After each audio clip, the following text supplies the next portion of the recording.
Chhaava movie की story कुछ इस तरह है। फिल्म की शुरुआत शिवाजी की मृत्यु की खबर मुगल बादशाह औरंगजेब के दरबार में पहुंचने से होती है।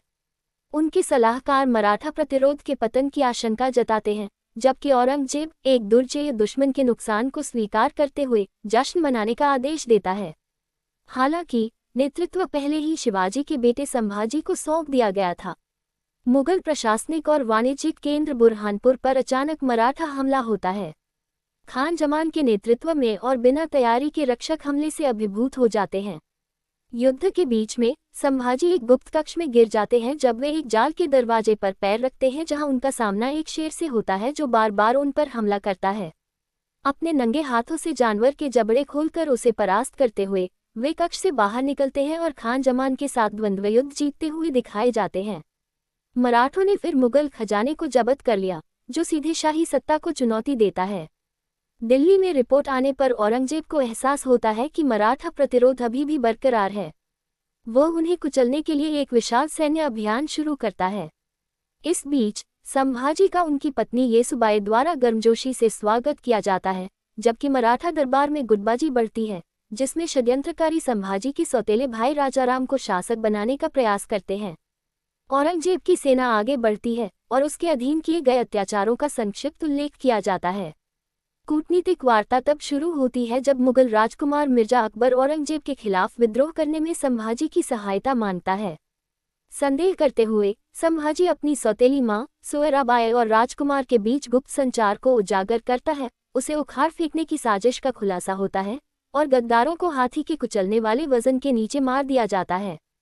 मुगल सेना की बेहतर संख्या को पहचानते हुए संभाजी गुरिल्ला रणनीति अपनाते हैं।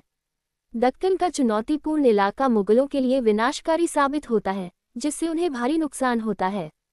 औरंगजेब ने संभाजी को हराने तक बेताज रहने की कसम खाई थी, लेकिन उसे बढ़ती मुश्किलों का सामना करना पड़ा। उसकी बेटी जीनत-उन-निसा अपने बिछड़े हुए भाई मिर्जा अकबर को पकड़ने की कोशिश करती है, लेकिन मराठा घात लगाकर हमला करने में विफल हो जाते हैं। आंतरिक असंतोष के कारण संभाजी की रैंक कमजोर हो जाती है, क्योंकि जागीरदार सामंती स्वामी मुगलों के पक्ष में चले जाते हैं, जिससे उन्हें एक शाही परिषद बुलाने के लिए प्रेरित किया जाता है। इस बीच उनके असंतुष्ट भाई बहन उनके स्थान को धोखा देते हैं, जिससे मुगल घात लगाते हैं। जैसे ही कई योद्धा मारे जाते हैं, प्रमुख मराठा नेता संताजी घोरपड़े और धनाजी जाधव को प्रतिरोध जारी रखने के लिए तस्करी कर बाहर निकाला जाता है, जबकि कम संख्या में संभाजी अपने पकड़े जाने तक लड़ते हैं। औरंगजेब के सामने पकड़े जाने पर वह आत्मसमर्पण करने से इनकार कर देता है। उसके वफादार सलाहकार कवि कलश को जल्द ही मार दिया जाता है। संभाजी को क्रूरता से प्रताड़ित किया जाता है, उन पर घाव किए जाते हैं और नमक छिड़का जाता है। उनकी उंगलियों के नाखून उखाड़े जाते हैं, उनकी आंखों को गर्म लोहे की छड़ों से छेदा जाता है, उनकी जीभ खींची जाती है और उनके शरीर के अंगों को एक के बाद एक काटा जाता है, लेकिन वे अपने आदर्शों का त्याग नहीं करते हैं। बढ़ते विद्रोहों का सामना कर रहे औरंगजेब ने उन्हें आत्मसमर्पण करने का मौका दिया।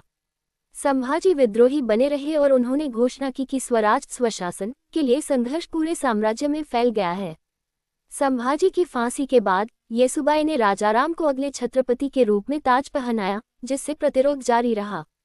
फिल्म मराठा साम्राज्य की अंतिम जीत के साथ समाप्त होती है, क्योंकि मुगल साम्राज्य 3 दशकों के भीतर ढह जाता है, जिससे भारतीय स्वराज स्वशासन की स्थापना होती। छावा मूवी की स्टोरी कुछ इस तरह है। फिल्म की शुरुआत शिवाजी की मृत्यु की खबर मुगल बादशाह औरंगजेब के